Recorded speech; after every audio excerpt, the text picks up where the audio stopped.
Laparnya. Nak makan apa hari ni? Nasi lemak ke? Burger ke? Roti ke? Pada hari ini, kita akan belajar bahasa Melayu tahun 4, makanan ruji kita. Terlebih dahulu, sebelum kita pergi lebih jauh, kita kena tahu apa objektif yang kita nak capai pada hari ini. Pertama, cikgu mengharapkan murid dapat melengkapkan peta buih berganda. Yang kedua, murid dapat membuat perbandingan dan memberikan pendapat berdasarkan kemahiran pada hari ini, iaitu kemahiran mendengar dan bertutur. Mari kita lihat petikan dalam buku teks. Puan Nurul ke pasaraya untuk membeli beras. Beliau ingin membeli 2 jenis beras. Beliau meneliti label pada bungkusan beras itu. Yang pertama, beras rebus. Apa dia? Maklumat yang terdapat di situ. Kadar penyerapan nutrien perlahan. Yang kedua, 19 mg kalsium bagi setiap hidangan. Yang ketiga, beras berwarna kuning. Dan yang keempat, membekalkan karbohidrat untuk pembesaran. Itu beras rebus. Manakala yang kedua ialah beras putih pula. Yang pertama, kadar penyerapan nutrien sangat pantas. Yang kedua, 10 mg kalsium bagi setiap hidangan. Ketiga, beras berwarna putih. Dan yang keempat, membekalkan karbohidrat untuk pembesaran. Mana satu nak beli ni? Beras rebus ke beras putih? Pada pendapat kamu, beras manakah yang lebih baik untuk kesihatan? Contoh jawapan, pada pendapat saya, beras rebus lebih baik kerana kita boleh mengambilnya dalam kuantiti yang lebih kecil untuk mendapat kadar nutrien yang sama dengan beras putih.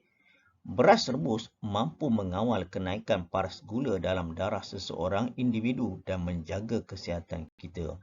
Ini cara memberikan pendapat apabila orang bertanya, pada pendapat kamu. Latihan pada hari ini, murid-murid dikenaki melengkapkan peta buih berganda. Makanan ruji dia. Tengah-tengah tu makanan ruji. Cepat berasa kenyang, itu untuk beras rebus. Satu dia dah bagi dah. Cepat berasa kenyang. Beras putih pula yang diberi jawapan ialah murah. Lengkapkan peta buih ni, tempat kosong tu, dengan jawapan yang sesuai berdasarkan maklumat yang kamu baca tadi. Mari kita bincang apakah jawapan yang sesuai untuk latihan pada hari ini. Tajuk kita ialah makanan ruji. Makanan ruji adalah makanan harian.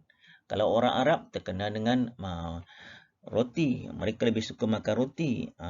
Kalau kita orang Melayu ni, orang Malaysia khususnya mesti nak makan nasi. Kalau orang dulu lagi lah, pagi nasi lemak, tengah hari nasi, malam pun nasi. Kalau tak dapat makan nasi, dia akan gelisah. Kamu tengok atuk-atuk yang berumur 70, 80, hari-hari nak makan nasi. Cuma generasi kamu sekarang ni, dah tertukar sikit.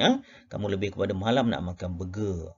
Malam pula nak makan Maggi dan sebagainya. Tetapi makanan ruji negara kita ialah nasi. Jadi makanan itu pengetahuan kamu berkaitan dengan ruji tadi. Jadi peta berganda, peta buih berganda ni ada yang sama dan ada yang berbeza. Okay, kita tengok makanan ruji bawah dia. Dua-dua beras rebus, beras putih membantu pembesaran. Kedua-duanya membantu. Apa yang membezakan? Tengok dulu. Beras rebus ni cepat berasa kenyang. Harganya pula mahal. Sesuai untuk warga tua. Ini beras rebus untuk warga tua. Manakala beras putih ni untuk apa pula? Beras putih ni mengandungi bahan kimia. Biasa bahan kimia ni dia berbahaya sikit lah. Dia lebih murah.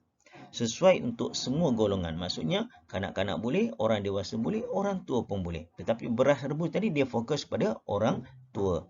Inilah contoh jawapan untuk melengkapkan peta buih.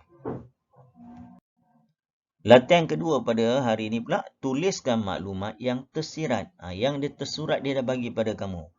Jadi kamu kena lengkapkan maklumat tersirat. Okay, mari kita bincang apakah jawapan yang sesuai. Yang tersurat apa yang kita nampak, yang tersirat di sebalik itu. Okey, contoh nombor 1. Murid tahu nasi ialah makanan harian. Yang tersirat ialah makanan ruji. Okey, itu makanan penting kita bagi setiap hari. Kadar penyerapan nutrien perlahan. Jadi bila perlahan, kita rasa cepat kenyang. Harganya pula RM20. RM20 ni kira mahal lah. Yang keempat, 19 mg kalsium. Sesuai untuk warga tua. Okey, itu yang isi tersirat berdasarkan maklumat tersurat yang diberi pada kamu. Tengok pula yang bawah ni, beras putih ni. Beras putih ni isi tersurat dia, kedua-kedua beras membekalkan karbohidrat, membantu tumbesaran. Kadar penyerapan nutrien sangat pantas, jadi lambat kenyang. Yang ketiga, dia punya harganya RM13. Yang tadi RM20. Jadi kalau 13 dengan 20, 13 ni lebih murah. Yang keempat, 10 mg kalsium. Sesuai untuk semua golongan tadi. Untuk orang tua, orang muda, kanak-kanak dan sebagainya. Sebagai kesimpulan, berdasarkan apa yang kita pelajari pada hari ini, berkaitan dengan makanan ruji. Nasi ni cepat kenyang dan membekalkan tenaga. Jadi trend orang Malaysia, khususnya orang Melayu, hari-hari nak makan nasi. Tetapi kena berhati-hati, rakyat Malaysia antara obesiti yang tertinggi di dunia. Sebab kita ni mewah. Makanan kamu tengok buang saja terutama bulan puasa. Jadi kita kena sama-sama menjaga kesihatan dan kita kena pilih apakah makanan yang membekalkan tenaga. Bukan makanan yang menyebabkan kita jadi buncit. Kamu lihat sekarang ni, terutama waktu PDPR kan, dahulu bila buka sekolah kamu pasti terkejut tengok rakan-rakan yang dah bulat, ada yang dah malu nak pergi sekolah, ada pakaian yang tak sesuai lagi, dah ketat dan sebagainya. Jadi kita kena jaga kesihatan, pilih makanan yang sesuai. Itu saja perkongsian cikgu pada hari ini. Assalamualaikum, selamat sejahtera semua.